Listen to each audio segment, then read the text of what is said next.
Hola chicos, buenas tardes, buenos días.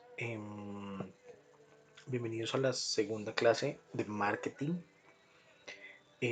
Vamos a trabajar hoy sobre varios aspectos, pero me interesa mucho dejarles claro un par de cosas acerca de, digamos que el desarrollo de la clase que, digamos que todavía me están preguntando de algunas dudas, me están haciendo algunas preguntas de algunas dudas que tienen. Entonces, con el tema de la tesis, ¿vale? Nosotros en esta clase no vamos a tener todavía mm, ningún eh, adelanto como tal por ahora, ¿vale? Es decir, estoy trabajando en qué les voy a solicitar de la tesis, pero son dos cosas completamente diferentes, ¿vale? El tema de la tesis, ¿en qué consiste? Yo lo que hice la semana pasada fue darles una introducción a grandes rasgos de en qué consiste para que se hagan una idea de qué es lo que vamos a solicitarles en la tesis, pero todavía pues digamos que era algo simplemente introductorio. Todo lo que vamos a ver en marketing está relacionado con su tesis, ¿vale? Es decir, vamos a obtener insumos para que ustedes puedan trabajar la tesis. Yo estoy ya diseñando un plan de entregables de la tesis como tal y ya en su momento se los voy a comunicar, ¿sí? Entonces, digamos que la tesis como tal no tiene que ver directamente con la materia, no les voy a pedir nada para la materia, no hay ninguna nota de la tesis que tenga que ver con la materia, ¿vale? Pero sí es importante que empecemos a abordarla desde ya. Entonces yo pues en cada clase, en cada video, en cada Zoom que tengamos les voy a ir explicando pues qué es lo que vamos a ir haciendo a desarrollo de la tesis que va a ser paralelo a la clase de marketing como tal. ¿Listo? Con el tema de la clase de marketing tenemos algo que es el desarrollo del producto de la asignatura de marketing, ¿vale? Y para eso pues vamos a hacer el ejercicio que vimos en el trabajo pasado, ¿vale?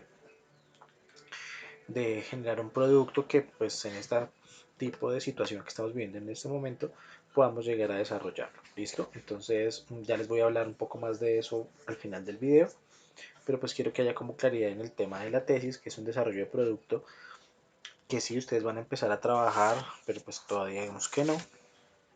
Y luego pues el desarrollo del producto para la asignatura de marketing, que es algo diferente, ¿vale? En muy pocos casos tal vez pueda ser el mismo, ¿sí?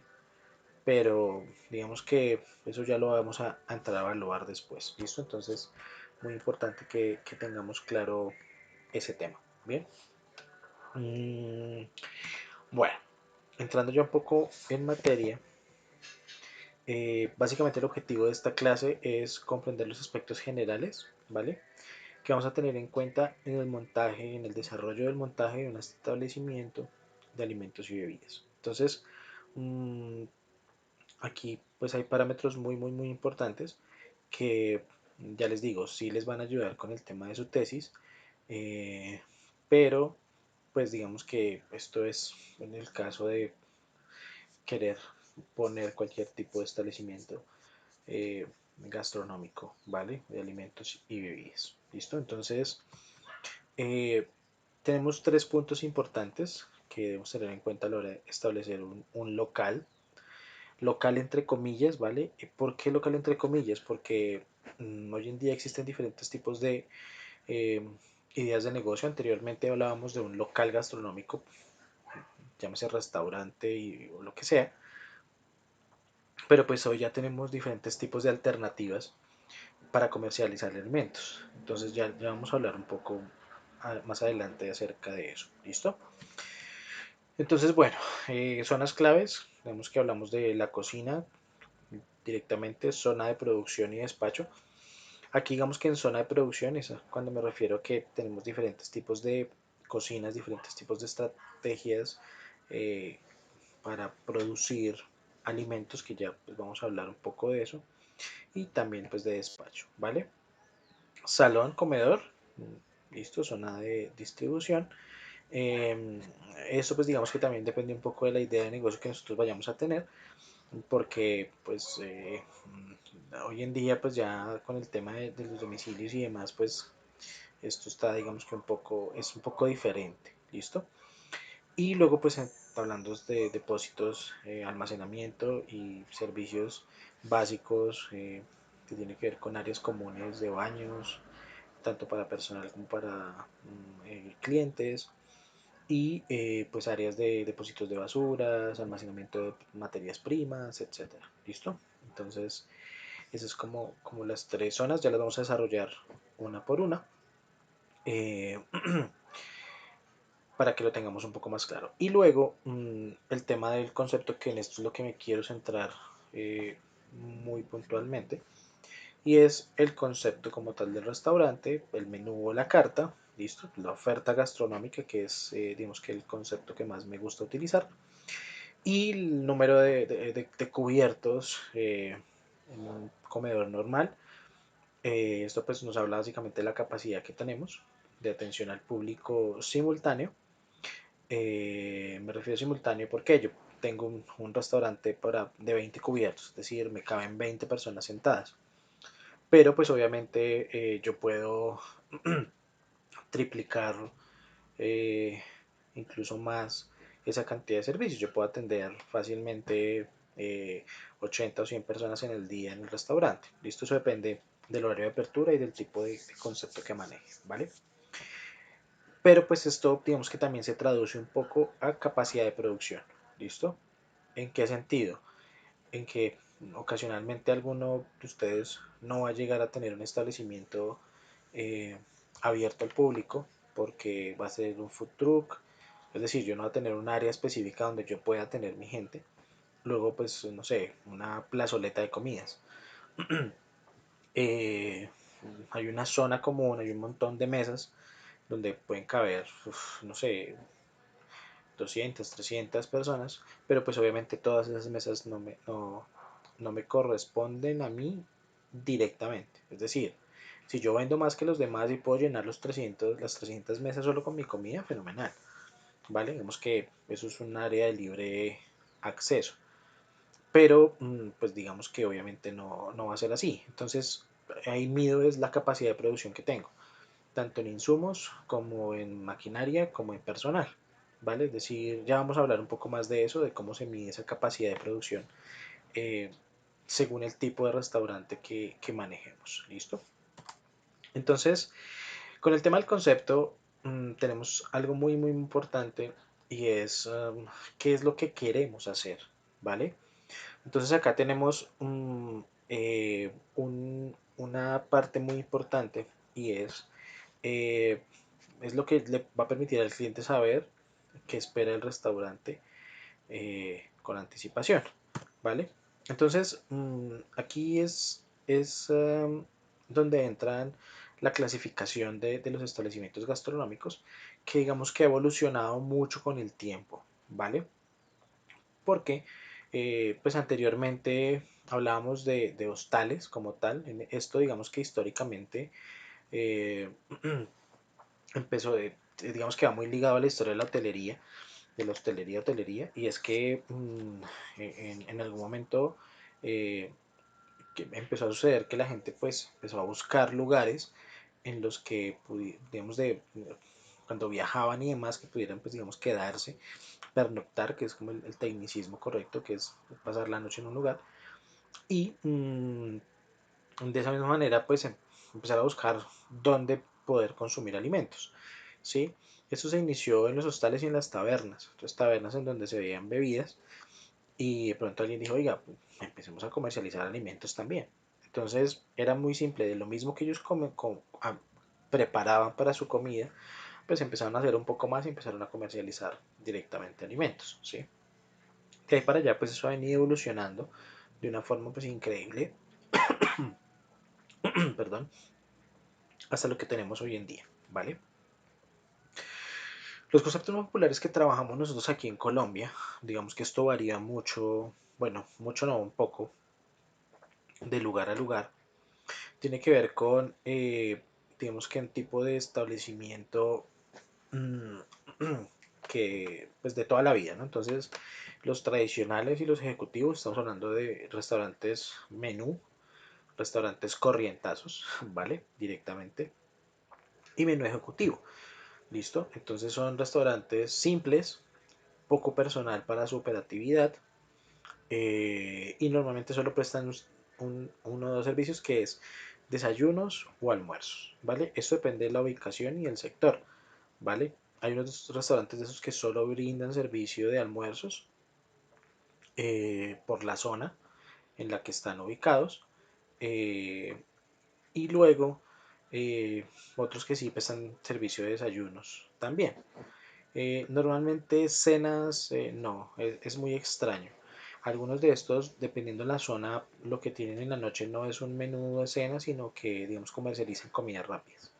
Entonces, venden desayunos mañana normal, mediodía pues un almuerzo corriente y ejecutivo, y en la noche pues directamente comercializan hamburguesas, perros calientes, pizza y demás. ¿Listo? Esto depende de la zona. Por ejemplo, barrios populares. Normalmente en barrios populares los restaurantes se enfocan solo en servir almuerzos, ¿sí?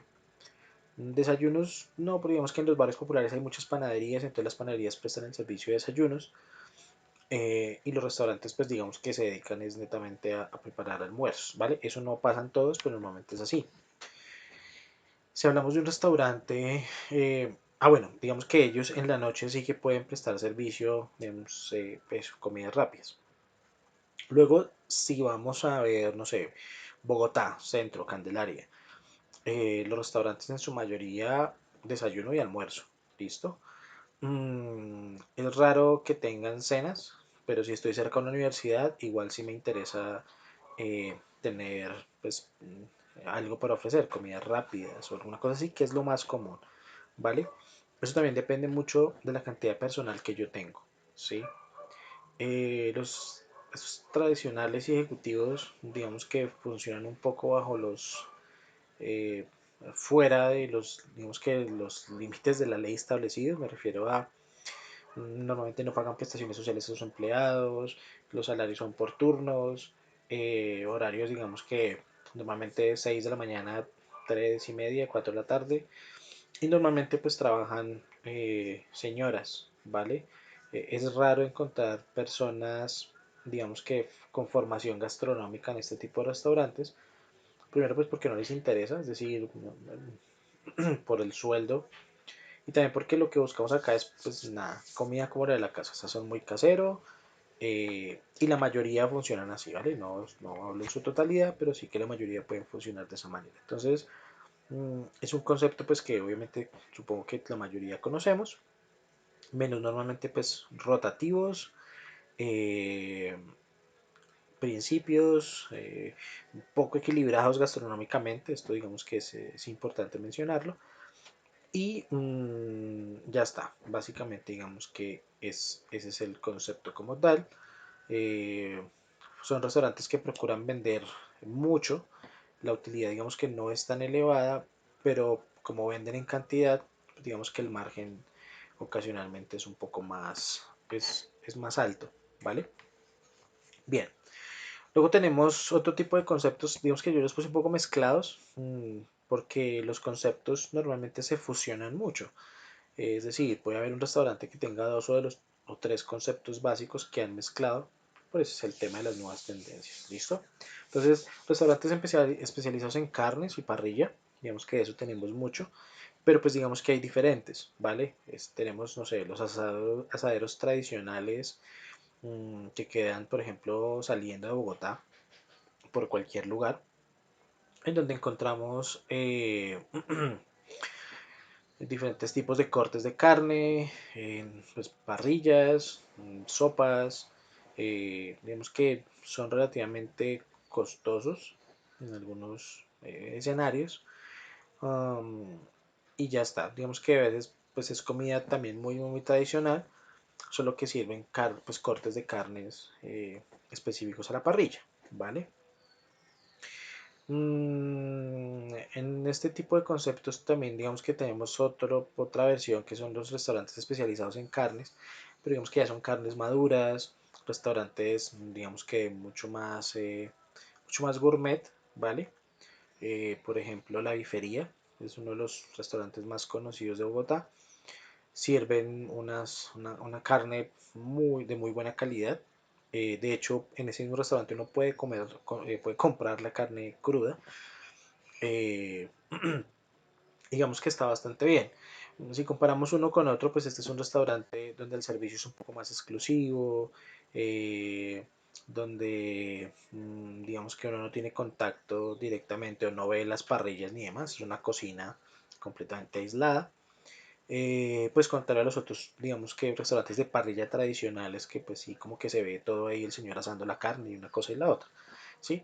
Este no, digamos que estos ya están pues ubicados en zonas más estratégicas de la ciudad directamente. eh, y pues digamos que comparando uno con otro, pues es mucho más costoso. Primero por el tema de la carne madurada, ¿vale? Porque pues es un proceso eh, que entiendo, bueno, cocina conoce bien, pastelería, se los explico rápidamente, el tema de la carne madurada pues es una carne que pasa por un proceso un poco más largo que la que simplemente sacrificar eh, la res y comercializarla, sino que guardan las carnes a temperaturas controladas, en cámaras específicas donde controlan humedad, temperatura, con el fin de que la carne repose y el nivel de contaminación literalmente suba un poco más. La carne reposa y digamos que eso hace que tenga más sabor, que sea mucho más potente, que sea más rica y también que sea mucho más blandita. ¿Listo? Entonces, eso digamos que es una de las cosas importantes que hay con ese tema. Entonces, aquí entramos a ver algo que es la diferencia de conceptos y es, yo puedo tener una parrilla tradicional normal, o puedo tener un restaurante donde mi materia prima es de mucho mejor calidad porque pues digamos que garantizo de dónde viene, ¿listo? Entonces aquí es donde les digo que los conceptos se empiezan a mezclar porque pues digamos que este tipo de parrilla ya se considera un restaurante gourmet, ¿vale? Y no digamos que una parrilla tradicional como tal. Luego tenemos el concepto fast food, digamos que lo conocemos, comida rápida.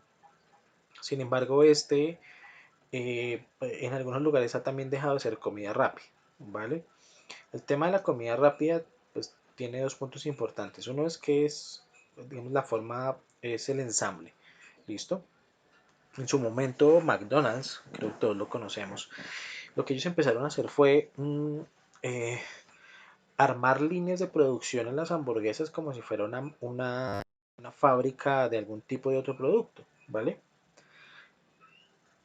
Entonces, ¿qué sucede? La fábrica como tal no sé, piensen en eh, una fábrica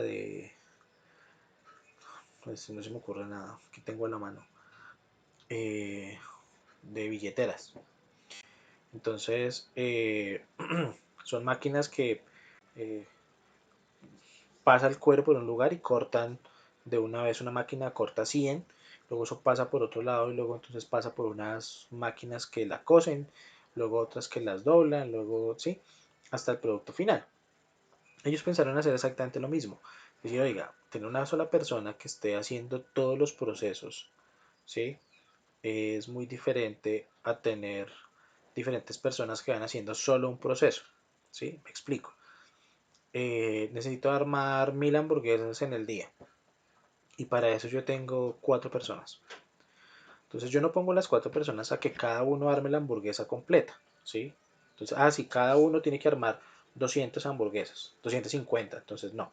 Lo que yo hago es que pongo a una sola persona a que hace la carne, pongo a otra sola persona a que abra el pan, pongo a la otra que ponga la salsa, pongo a otra a la que abra la lechuga y empiezo a hacer una cadena de producción en donde una persona tiene solo una tarea específica.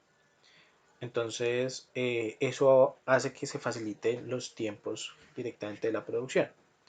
La comida rápida directamente tiene que ser comida de ensamble, en donde en un mundo ideal una hamburguesa pues era básicamente pan, salsas salsa ni siquiera, no estamos hablando de ketchup, directamente salsa de tomate, la carne, el pan y ya está, ¿sí? Un perro caliente, eh, igual, pan, salchicha, mostaza y adiós pues. ¿Mm? Ya después empieza a evolucionar el tema, entonces empiezan a ponerle que una cosa, que la otra, y realmente ustedes, no sé, van a comer hamburguesas a Sierra Nevada, que es un lugar, digamos que semiconocido, eh, y pues una carta de hamburguesas sencilla, pero digamos que el tema ya no es comida rápida, no es una comida de ensamble que se demore poco tiempo, porque ya cada hamburguesa tiene una cantidad de ingredientes diferentes, una cantidad de elaboraciones diferentes, que hacen que el tiempo de la producción aumente y que ya no sea simplemente armar un sándwich y entregarlo, sino que ya lleva muchas otras cosas. ¿Listo? Entonces, de nuevo se mezclan los conceptos porque hay conceptos ya fast food, pero entonces ya a nivel gourmet. Entonces hay restaurantes en donde vas y te comes una hamburguesa, tienes una carta de 15, 20 hamburguesas diferentes con una cantidad de ingredientes increíbles y digamos que pues ahí ya empieza a variar un poco eh, ese concepto como tal de fast food, ¿sí? Aquí pues un perro caliente le ponen cebolla, le ponen queso, le ponen piña, un montón de salsas, etcétera, etcétera, etcétera. Y por más de que el concepto sea, sí, vemos que comida rápida, comida callejera, pues directamente ya empieza a tornarse un poco diferente. ¿Listo? Mm, no está mal, no es que no siga siendo comida callejera, solo que se mezcla ese concepto, comida rápida, perdón, con otros conceptos y digamos que ahí se empieza a crear el concepto, la idea general del establecimiento. ¿Listo? Entonces, eh, restaurantes fast food. ¿Listo? Restaurantes gourmet, digamos que anteriormente esa era como la clasificación, solo que hoy en día ha cambiado mucho como tal. Pero bueno, son restaurantes que normalmente funcionan siempre a la carta. ¿Listo? Cartas estructuradas, elaboradas, el tema del servicio pues es súper importante porque aquí pues hablamos de calidad no solo en los platos sino en el servicio. En el fast food, dependiendo del lugar, el servicio es un poco más exclusivo, eh, pero no se ponen con tanta, coloquialmente dicho, parafernalia, ¿vale? En el tema de, no sé, empezar a servilletas de tela, los cubiertos, ¿sí? Entonces, digamos que eso hace que todo sea diferente, el uniforme, los meseros, la decoración del lugar, que ya vamos a hablar un poco más adelante acerca de eso. Entonces, estos restaurantes gourmet, pues digamos que ya son restaurantes mucho más especializados, no solo en, en la comida que se presta, digamos que hoy en día se trabaja mucho cocina de autor como tal, es decir, cartas que nacen de la propia creación del chef. Eh, Tienen uno que otro plato tradicional, porque digamos que hay mucha gente que exige eso. Entonces, un filet mignon, una ensalada César, que son platos que a la gente le gustan y siempre van a gustar toda la vida. Pero normalmente esos conceptos varían mucho a, a hacer como cocina nueva, ¿vale? Cocina novedosa. Restaurantes costosos directamente. Normalmente materia prima fresca. Bueno, no en todos, ya les voy a explicar el tema de las gamas de los alimentos. eh, pero pues normalmente sí es un poco más costoso, ¿vale? Eso tiene mucho que ver con la industrialización, ¿vale? Ya les voy a explicar por qué.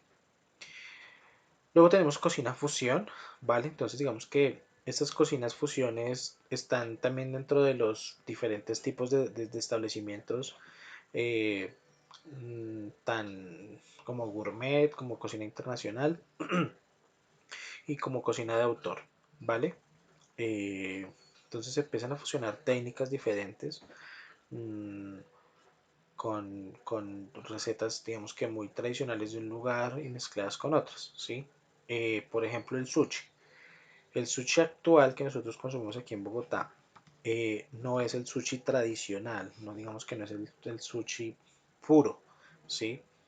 Porque realmente el sushi puro en Japón es arroz y pescado, ¿vale?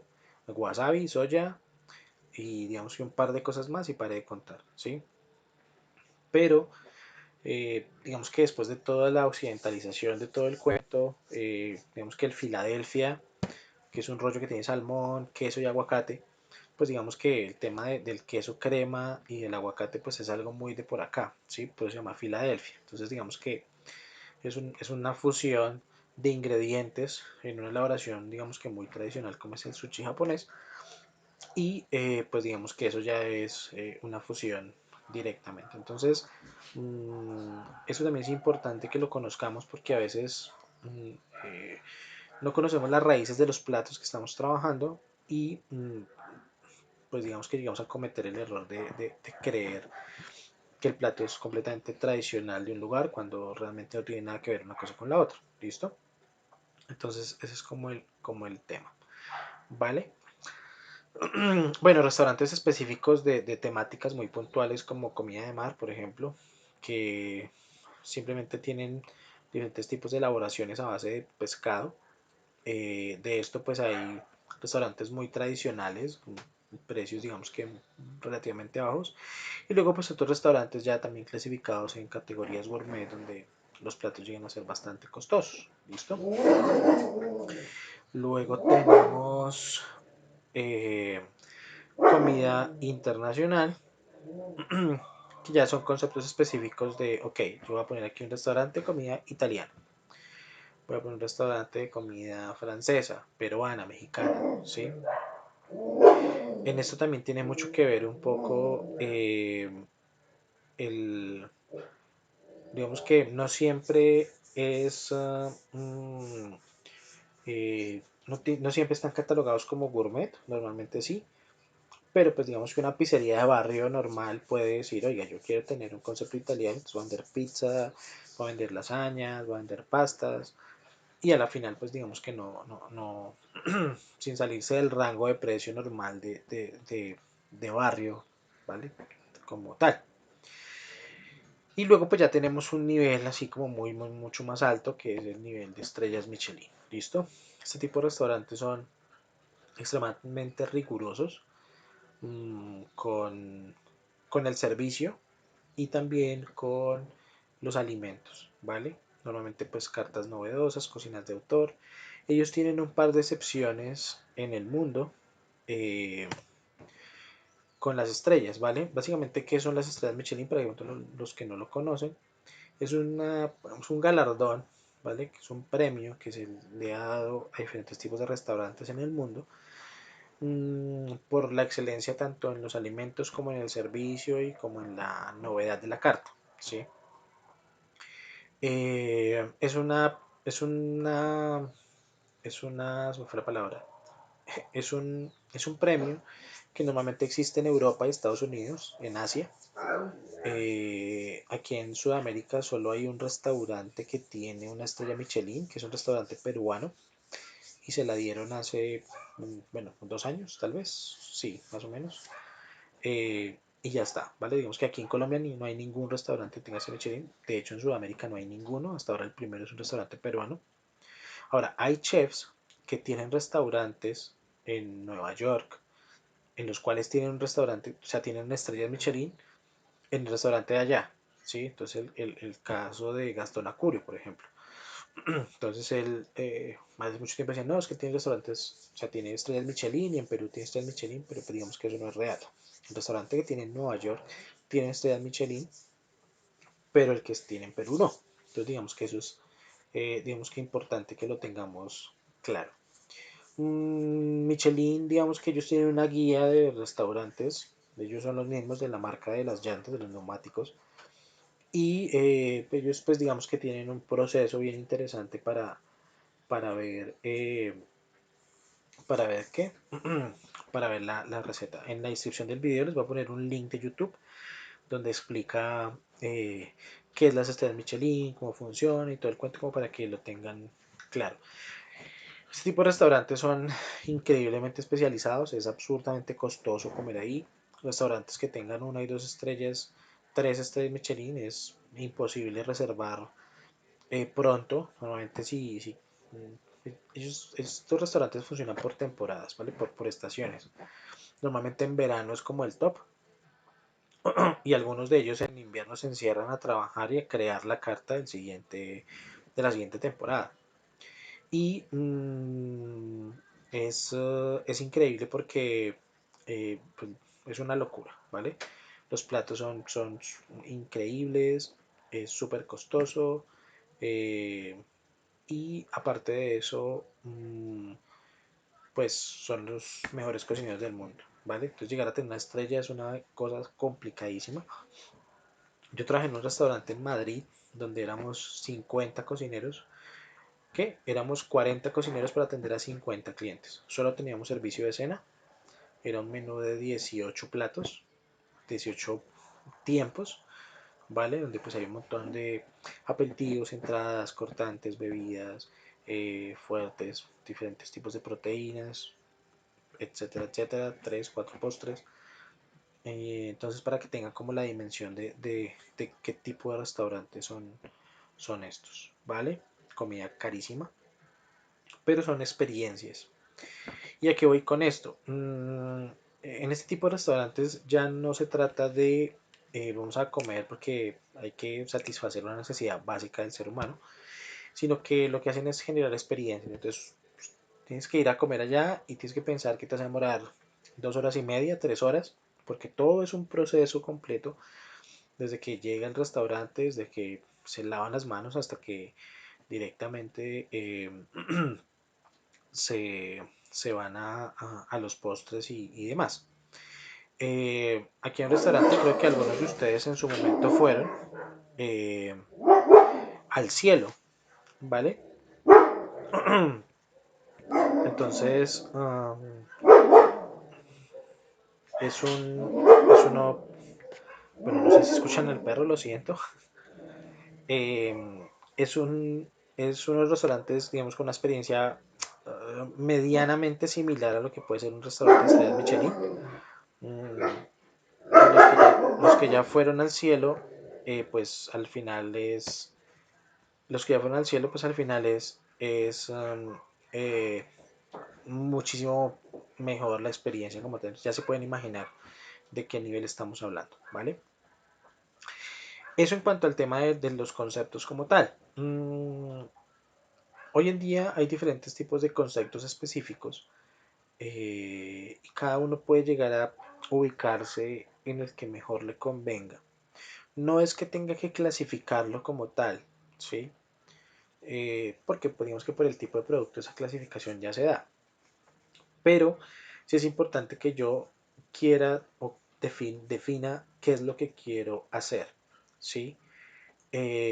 Porque mm, hoy en día hay algo muy curioso que está pasando y es que en barrios populares tradicionales están poniendo lugares de comida rápidas, entre comillas, muy interesantes, eh, con precios, digamos que relativamente elevados, en los que pues ya yo no voy al sitio de comida rápida tradicional y me como la hamburguesa normalita con carne, queso, lechuga y salsas, sino que ya puedo encontrar unas alternativas muy curiosas y sin tener que llegar a desplazarme a un centro comercial y demás, ¿vale? Entonces, digamos que es muy importante ese concepto como tal. Aquí digamos que hay dos actividades diferentes y es, primero pues deben pensar en su tesis, en qué concepto de establecimiento quieren tener ustedes, ¿vale? En qué tipo de establecimiento quieren y en qué concepto quieren manejar, ¿sí? Tanto en cocina como en pastelería, porque los de pastelería supongo que van a estar un poco enfocados en obviamente pues una pastelería, pero pues ahí también hay diferentes tipos de conceptos. Oiga, yo quiero poner una fábrica de cupcakes. O no, yo quiero poner una fábrica de tortas, solo tortas. O no, yo quiero poner una pastelería con todas las de la ley, salón de onces, tener una oferta interesante de helados y caseros y muffins y etcétera, etcétera, etcétera. Alguien de pronto se puede inclinar por, yo quiero poner una wafflería. Yo voy a vender solo waffles y crepes y todo va a ser de dulce, ¿sí? Etcétera. Digamos que ideas hay muchas, pero digamos que el concepto como tal es fundamental, ¿listo? Y digamos que esa es una de las cosas que debemos empezar a trabajar desde ya para el tema de la tesis, ¿listo? Para el tema del ejercicio práctico que vamos a hacer aquí en marketing directamente, pues el ejercicio tiene que ver más con el último punto del trabajo que ven a entregarme, que era pues, qué producto va a intentar comercializar usted con esta situación en la que estamos, ¿sí? Que digamos que ya hay que también pensar en el concepto como tal. Ya es un poco más resumido porque pues, obviamente no es un concepto de un restaurante, pero algunos de ustedes de pronto vean la necesidad en su conjunto de vender almuerzos corrientes o de hacer sopas. Entonces, oiga, yo voy a hacer sopas todos los días, entonces voy a hacer ajiaquito, voy a hacer sancocho, voy a hacer una sopa de tal cosa, voy a hacer cremas y voy a vender sopitas. Entonces digamos que eso también puede llegar a funcionar, ¿listo? Eh, y pues ya son conceptos. Ok, yo voy a hacer crepes, entonces voy a hacer crepes a domicilio. Eh, digamos que eso ya pasa a ser un poco más gourmet, pero eso depende de lo que yo le quiera poner, ¿listo? Una lasaña puede ser tan gourmet como yo la venda o tan casera y tan tradicional como yo lo quiera. Y esos son los conceptos que debemos tener un poco claros. ¿Listo? Bien. Entonces,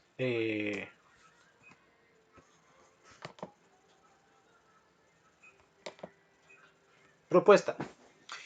Esa propuesta de que ustedes van a plantear tiene que diferenciarse por varios aspectos importantes, como lo tenemos acá. ¿Listo? Entonces, precios. eh, Eso depende. Vamos a poner un ejemplo básico y es, ok, vamos a hacer hamburguesas. ¿Listo? Vamos a tener un restaurante así tipo búfalo, entonces alitas, hamburguesas, sándwiches ricos, papitas, costillitas y para de contar. ¿Listo? Entonces, precios.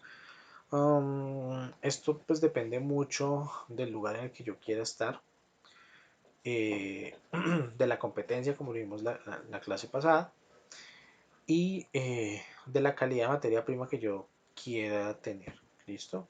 Yo puedo hacer una hamburguesa de carne, no sé, Angus, ¿listo? Costosísima por el proceso de crianza que tienen y demás. Y pues voy a cobrar obviamente un montón de plata. O puedo hacer una hamburguesa tradicional, rica, 100% casera, que curiosamente suelen salir mucho más económicas que comprar la carne ya procesada. ¿Listo? Servicio.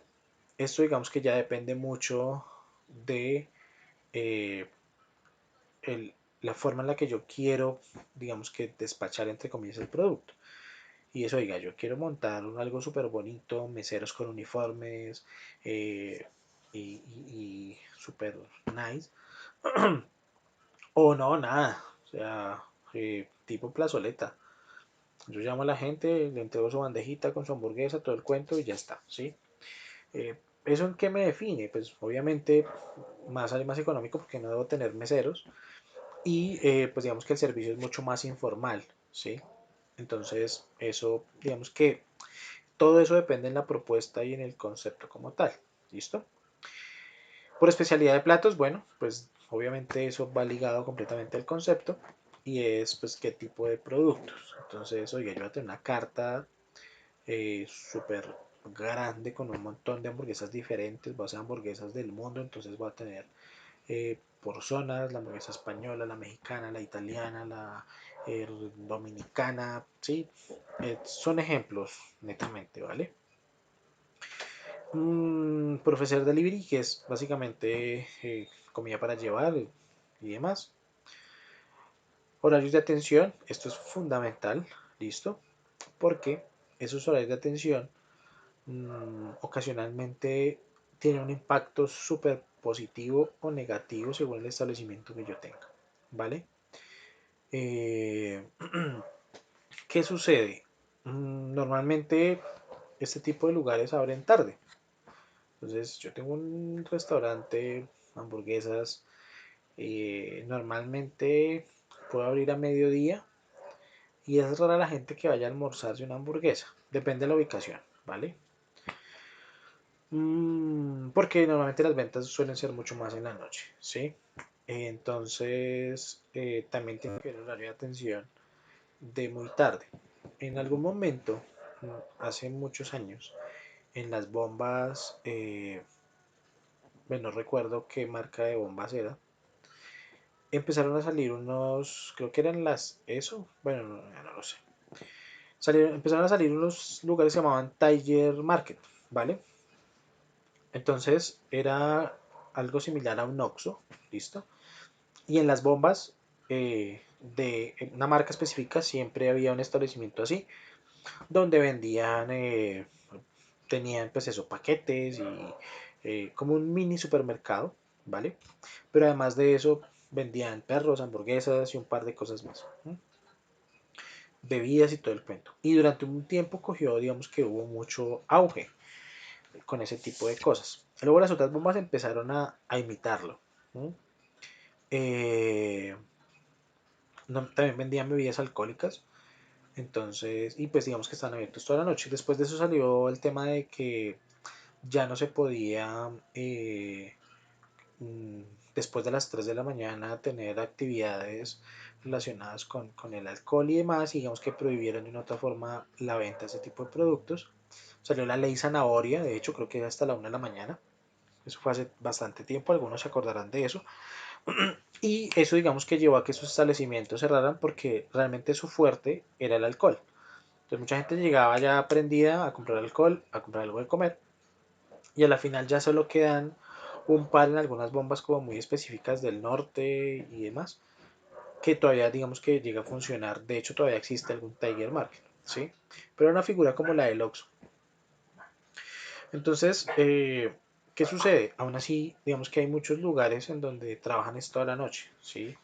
Por ejemplo, en la 50 con Primera de Mayo hay una zona de restaurantes que venden comida tradicional. O sea, usted llega a las 3 de la mañana ya y carne asada, papas fritas, arroz. Y tienen caldos y un par de cosas más. Normalmente porque ahí digamos que va mucho taxista. Entonces, en la mañana, digamos que de día venden solo sándwiches, pero es un horario que es un establecimiento que está abierto 24 horas. ¿No? Entonces, con el tema del horario de atención tiene mucho que ver la oferta que yo llegué a tener. Me explico, yo voy a vender hamburguesas y voy a abrir a las 8 de la mañana porque quiero abrir a las 8 de la mañana. Pues hombre, de 8 a 1 de la tarde probablemente no voy a vender nada. ¿Qué tengo que hacer con eso? Pues generar obviamente conceptos diferentes de productos que puedo vender. Ah, ok, pues voy a vender, no quiero hacer desayunos, pero voy a vender jugos naturales con, no sé, arepas de huevo, ¿sí? Y pues obviamente ya tengo un producto para un horario en el que la población de pronto puede llegar a consumir. ¿Listo? Entonces, eso es importante con el tema del horario de atención, según la propuesta, según el concepto que ustedes lleguen a tener. Hábitos de consumo, directamente pues tiene que ver con la ubicación del lugar. ¿Listo? Dependiendo en el lugar, en el sector en el que yo esté, eh, digamos que vamos a trabajar de una u otra manera. Y a veces, chicos, el concepto que yo tengo se tiene que acomodar a la necesidad del entorno en el que yo estoy. ¿Sí? Me explico. Ustedes tienen en su casa, tienen un espacio donde podrían poner a funcionar un establecimiento de alimentos y bebidas. Pues ustedes saben qué es lo que se mueve en el barrio. ¿Sí? Entonces ya saben cuántas pizzerías hay, cuántos lugares de hamburguesas hay, cuántas panaderías, cuántas tiendas, etcétera, etcétera, etcétera. Y a la final, pues directamente lo que nos interesa un poco es eso, ¿no? Es ver mm, si yo me tengo que acomodar al concepto que me toca, ¿vale? O si yo puedo generar un concepto diferente dependiendo del lugar al que lo voy a poner, ¿sí? Entonces, en esto tiene que ver el estudio de mercadeo, ¿vale? Ahora, tampoco pasa nada. Yo puedo tener competencia directa o indirecta y digamos que eso no quiere decir que me vaya, que me pueda ir mejor o me pueda ir peor, ¿sí? Porque realmente el mercado es tan grande que hay, digamos que demanda para todos, solo que puede llegar a variar un poco el proceso como tal en cuanto a la comercialización del producto y también en cuanto a los precios, ¿sí? Es que hay 5 lugares de comida rápida. Bueno, pues yo voy a hacer el sexto. ¿Qué tengo que hacer yo? Revisar qué tienen ellos y luego decir, oiga, yo qué valor agregado puedo obtener en ese concepto para obtener más clientes, ¿sí? Y en eso llega a consistir un poco, de eso obviamente vamos a hablar mucho más adelante. Eh, Vamos a hablar mucho más adelante, ¿listo? Eh, y las motivaciones de las personas, ¿vale? ¿En qué sentido motivaciones? En, pues, motivaciones económicas, motivaciones, digamos que de horarios, de precios, ¿sí? De factores de consumo. Y digamos que eso es como lo importante, ¿listo? Les voy a poner un ejemplo muy claro con el tema de las motivaciones. Por ejemplo, yo sé que a tal vez el 80% de las personas les gusta crepes and waffles, ¿listo? No es un restaurante tan costoso, tiene una oferta interesante.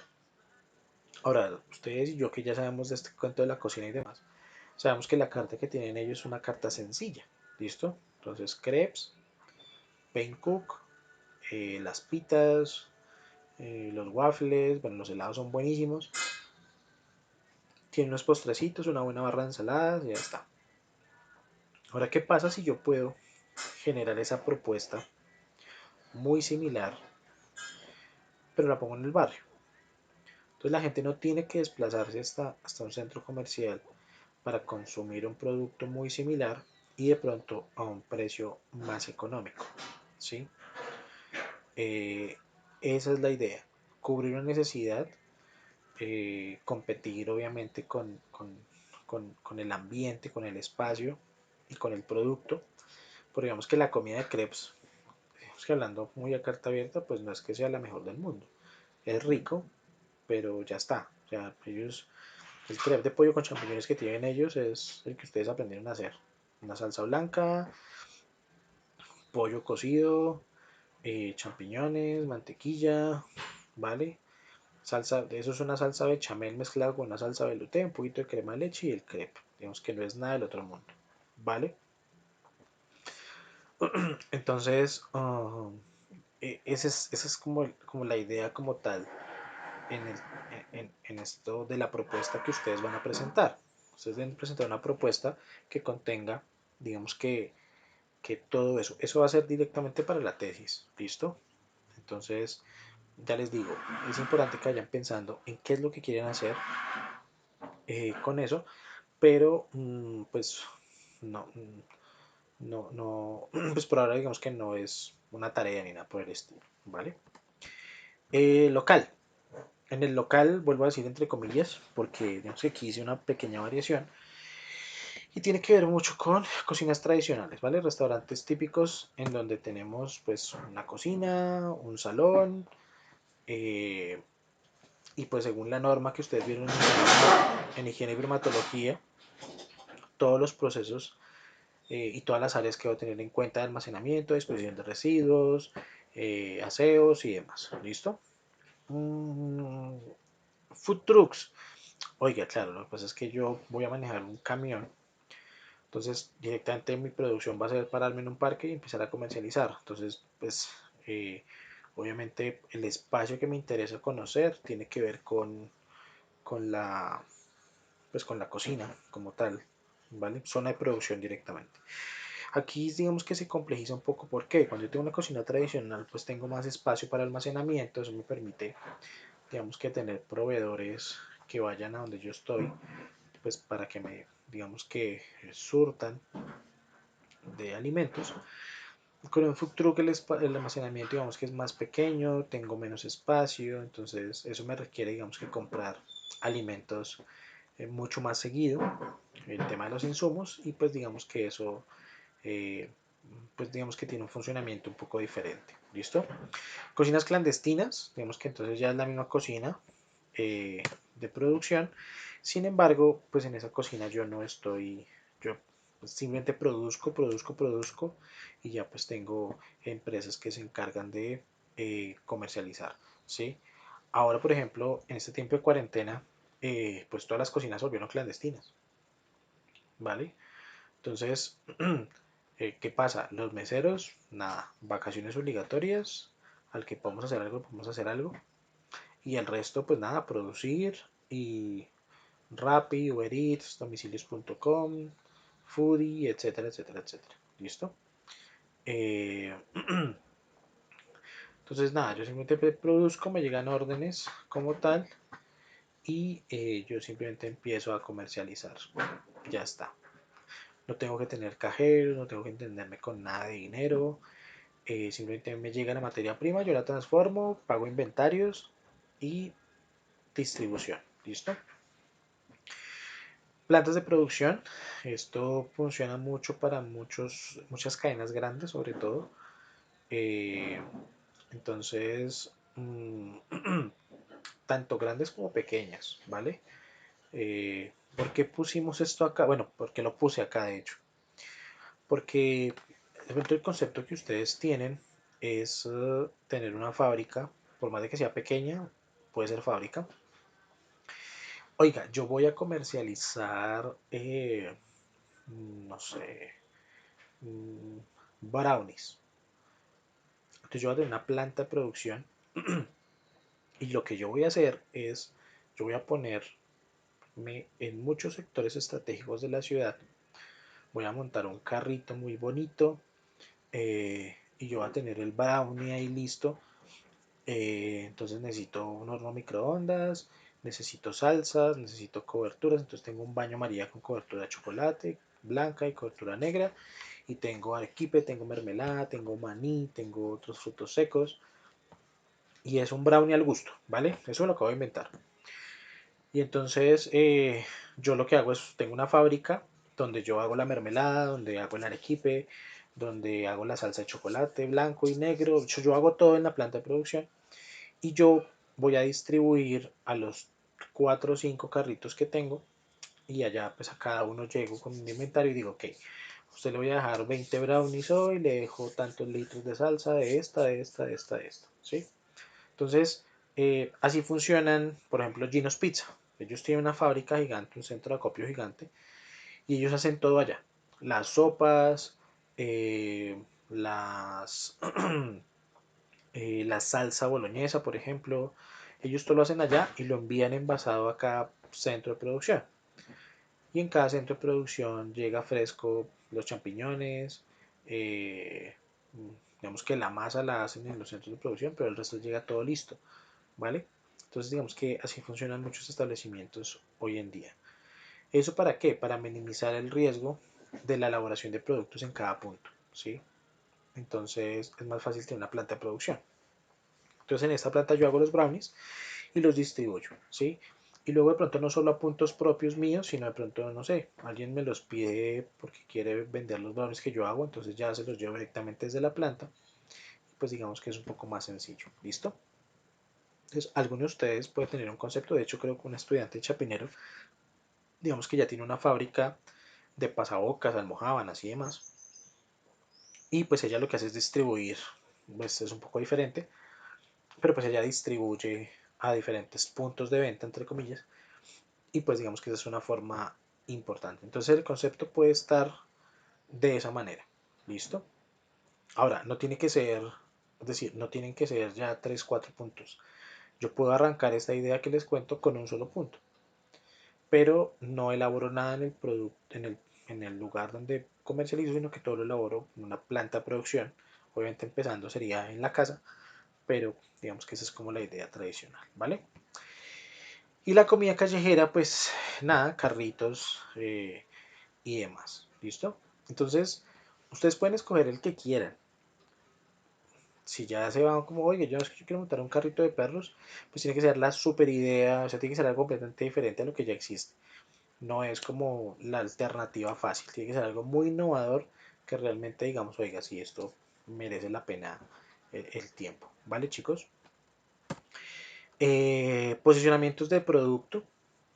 Esto, digamos que es una de las cosas más difíciles que hay porque es digamos que literalmente como su nombre lo indica, posicionar el producto en la mente de los consumidores, ¿sí? Básicamente eso es lo que significa esto, lugar que ocupa la imagen de un restaurante en la mente del consumidor, ¿sí? Entonces yo a ustedes les digo corral y ya, pum, ya la mayoría se hace una idea. Crepes and Waffles, Cipote Burrito, McDonald's, ¿sí? Entonces cada uno, ¿se acuerdan que hablamos de las anclas? Estas digamos que ya son anclas propias eh, que cada persona tiene. Sin embargo, aquí directamente lo que hacemos es generar una imagen global, porque pues un restaurante ya tienen reputación y eh, pues conocen bien el mercado y los sectores en los que se mueven, básicamente. ¿Listo? Entonces, el posicionamiento actual es pues eso, la idea que tienen las personas de un producto o un servicio. Y el deseado, pues directamente tiene que ver, es el que ellos quieren llegar a tener en la idea, en la mente de un consumidor, ¿sí? Entonces, hablando otra vez del corral, que es un lugar que creo que conocemos todos, como oiga, eh, ellos de pronto quieren llegar a ser la mejor hamburguesa de Bogotá, ¿sí? El, el posicionamiento actual es que, pues sí, para muchas personas es muy bueno. La mejor, hombre, tal vez no, ¿sí? Entonces, digamos, es el proceso como tal. En cuanto al posicionamiento, ¿qué posicionamiento quiero tener yo? Eso depende del sector al que me voy a mover, si algún día lo voy a convertir en cadena, eh, o si simplemente me voy a quedar acá. Entonces yo, oiga, yo quiero que la gente de Suba las Flores, que es donde digo yo, sepa que yo tengo las mejores hamburguesas del sector, o las mejores costillas, o el mejor chicharrón, o no sé, lo que sea, ¿sí? Eh, entonces, ese, digamos, es como el tema. Y luego tiene que ver con un posicionamiento que no solo es, eh, que tiene que ver, se me fue la paloma, es el posicionamiento como tal de, de un producto en referencia a los demás. ¿Listo? Entonces, eh, eso pues obviamente hoy en día funciona muchísimo por la competencia de las mismas marcas. ¿Sí? Bien. Ustedes pues van a tener que definir en qué sector, en qué posicionamiento van a querer tener para su marca. ¿Listo? Luego tenemos un posicionamiento, perdón, luego tenemos estrategias, ¿vale?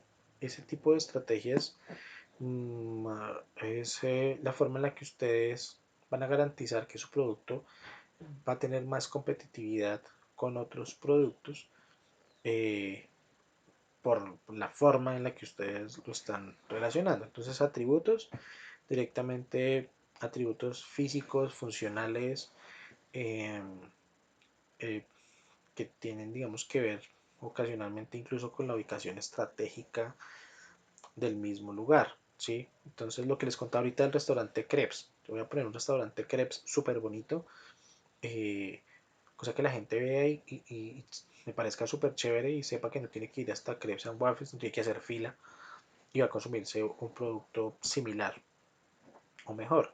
El tema de la panadería de la esquina. Entonces resulta que saben aquí en Bogotá, en Colombia, hay 5 panaderías en una sola manzana, ¿no? Pero ¿cuál vende más? La de la esquina. ¿Por qué? Porque abarca 2 lugares, porque está mejor ubicada, porque el espacio, pues digamos, que da para que sea más grande, ¿sí? Eso tiene mucho que ver, ¿listo? Luego, pues por precio-calidad, pues ok, tengo 2 productos similares, pero el mío es más económico, ¿no? Entonces, pasan 2 cosas. Hay personas que pueden competir con el mismo producto y tener un precio más económico o tener el mismo precio pero tener un producto de mejor calidad. ¿Listo? Entonces digamos que ahí tiene que ver el tema relación calidad-precio. ¿Vale? Y pues por el usuario del producto, ¿vale? Digamos que esto tiene que ver con tipos de clientes y pues eso, que sea muy funcional. ¿Listo? Yo, por ejemplo, les cuento una experiencia personal. ¿Yo qué hago? Cuando yo voy a comer una plazoleta de comidas y si veo que todo está súper lleno, eh, yo lo que busco es en donde más rápido me atienden, ¿sí? Entonces, la mejor opción, Cipote Burrito. Para los que no conocen, Cipote Burrito es un restaurante de ensamble. Entonces ellos tienen ahí una barra. Usted pasa y dice, oye, yo quiero un burrito. Dicen, bueno, listo. Entonces le calientan la tortilla y dice, ¿quiere frijol negro o rojo? Rojo. ¿Quiere arroz? Sí. Y luego tienen las carnes. Y por lo que cobran es por las carnes. Entonces, oiga, ¿quiere cerdo desmechado? Tienen cerdo, res y pollo. Y las tres son o a la plancha o desmechadas. Entonces, a la plancha cortada en cubitos o la otra desmechada. Y usted paga por la cantidad de carnes. Una, dos o tres. Entonces, ¿de cuál quiere? No, cerdo desmechado. Listo. ¿Quiere otra? Nada. Y ya después es, ¿quiere guacamole? ¿Quiere pico de gallo? ¿Quiere maíz? ¿Quiere quema agria? ¿Quiere queso? ¿Quiere lechuga? Entonces lo ponen a uno todo, lo envuelven y ya, facture. ¿Quiere Coca-Cola? ¿Quiere limón? Y listo.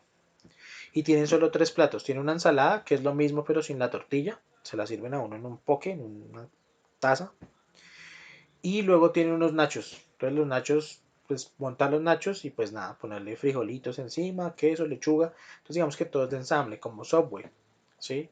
Entonces, pero el servicio es incluso más rápido que Subway, creería yo.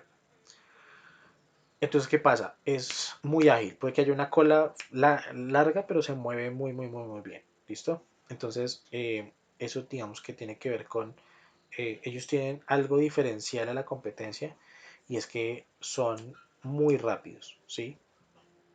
Ahora, usted puede ir a McDonald's, en McDonald's también lo atienden muy rápido, depende de lo que usted pida. Si usted pide algo normal, el combo del día o la hamburguesa, digamos que tradicional con papitas, eso sale a toda. Porque ellos qué hacen, estos locos empiezan a hacer y armen hamburguesas, las van metiendo al mantenedor. Entonces cuando empiezan a pedir, pues es simplemente poner en la bandeja, servir las papas y servir la gaseosa. ¿Mm? Pero la mayoría de lugares suelen ser un poco demorados ¿para qué? Para servir, ¿sí? Entonces, ese tipo de estrategias son las que se tienen que implementar con el fin de marcar una diferencia ante los otros establecimientos, ¿vale? Y eso es fundamental en un establecimiento de alimentos y bebidas. ¿Listo? Entonces, chicos, eh, básicamente esos son los temas, lo que les decía, los aspectos generales a tener en cuenta en el montaje de un establecimiento de alimentos y bebidas, resumido en el concepto, ¿vale? Producto que ustedes quieren comercializar, eh, luego en dónde lo voy a comercializar, qué competencia tengo en el sector, qué propuesta voy a tener yo en relación a precios, al horario del establecimiento, a la calidad del producto que voy a manejar, capacidad de producción, listo, y, y bueno, pues digamos que qué estrategias voy a utilizar, cuál va a ser mi diferenciación, cuál va a ser mi punto referente para que la gente pueda llegar a preferirme a mí antes que a otros lugares, ¿sí? En eso tenemos que pensar mucho en productos que no existen en el sector. Pero yo les voy a poner un ejemplo, aquí en Suba hay un restaurante viejísimo que se llama Papas a la Lata. Yo tengo 35, lo conocí cuando tenía como unos 12 años, entonces ya pueden hacer cuentas. Eh, Vendían porción de papas. En ese tiempo una porción de papas valía como 1900 pesos. Pero entonces era el platado de papas fritas caseras, ¿vale? Ellos pelaban la papa, la cortaban, la freían. Y le servían a uno con un montón de salsa de tomate y de mayonesa. Luego pusieron acompañamientos a las papas. Pues la papa no era el acompañamiento, sino que el acompañamiento era el otro producto. Hamburguesas. Entonces la hamburguesa, nada, pan, una carne ahí muy parecida como al molipollo. No estaba mal, pero pues no era la mejor.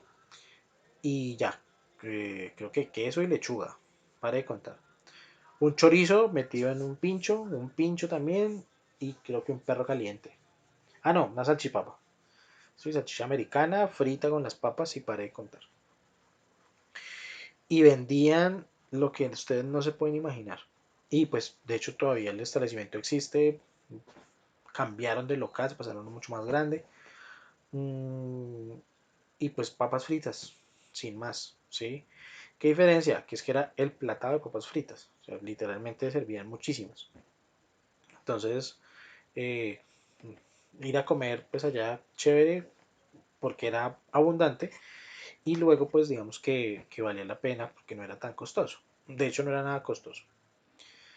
Entonces, ese tipo de estrategias puntuales de productos que ya existen, pues digamos que funcionan bastante bien. ¿Listo? Entonces es muy importante que vayamos pensando en eso como producto diferenciador y como estrategia, pues como tal. Todas estas son estrategias de mercadeo, ¿sí? Solo que pues ahora entendemos que tienen un propósito específico y es obviamente eh, captar mayor captación de clientes. ¿Listo? Entonces, muchachos, la idea es básicamente que eh, podamos trabajar con base en esto. Aquí en esta parte de la cantidad de cubiertos o la capacidad de producción de las que les hablaba, digamos que eso más adelante lo vamos a ver ya en management gastronómico. Digamos que a relación de cuántas personas trabaja una persona, dependiendo del tipo de restaurante, cuántas personas necesito para producir cierta cantidad de alimentos, dependiendo del concepto de restaurante y dependiendo pues el proceso como tal de mi carta, ¿sí? Que eso digamos que llega a variar un poquito de un establecimiento a otro, ¿listo? Entonces básicamente en eso se reduce, yo creo que los aspectos del objetivo están completamente abordados eh, y pues son temas de obviamente los que vamos a seguir charlando, ¿listo? La próxima, bueno, ya tenemos separados los grupos para las clases de Zoom, que es como pues para resolver las dudas que tengan. Lo que vamos a hacer en la clase de Zoom es vamos a socializar el trabajo que ustedes tienen, que tenían pues para entregar. Y pues ya vamos a dejar otra actividad eh, diferente. Listo, se las voy a enviar por correo. Ya pues es importante que sepan que vamos a seguir trabajando bastante. Y ya está, ¿listo? Cualquier duda, chicos, digamos que para que sea más efectivo, eh, si tienen alguna duda del video como tal, me la dejan en los mismos comentarios, ¿vale? Esto sirve ¿por qué? Porque algunos de pronto tienen la misma duda, entonces si alguien la pone ahí, yo la respondo directamente en el video, entonces pues todos van a tener acceso a ella, ¿listo? Obviamente tenemos el espacio del Zoom también para realizar diferentes tipos de dudas, ¿sí? Pero, ¿qué pasa con el video? Cuando están viendo el video, ustedes van tomando nota y si tienen la duda la pueden publicar ahí de una vez, con eso no se les olvida y yo también la puedo ver sin problema. ¿Listo? Obviamente cuando nos veamos en el Zoom pues vamos a trabajar con las dudas que lleguen a tener pues, de la clase y pues también vamos a empezar a charlar acerca de la tesis y de las cositas que vamos a ir adelantando. ¿Listo? La idea pues es que eh, poco a poco pues mejoremos todo el proceso y que todos estén súper conectados. ¿Listo? Entonces, pues nada, muchachos, muchas gracias. Por favor, vean el video. Eh, bueno, es tonto, ¿no? Si ya llegaron hasta acá, ya lo vieron. Pero, en fin, eso es lo que pasa cuando uno graba así en vivo. Entonces, tomen notas y por favor envíenme los trabajos, ¿vale? Se supone que tienen plazo hasta mañana, pero todavía creo que he recibido solo dos o tres. Entonces, ojo con las fechas de entrega. Listo chicos, muchas gracias, que estén muy bien.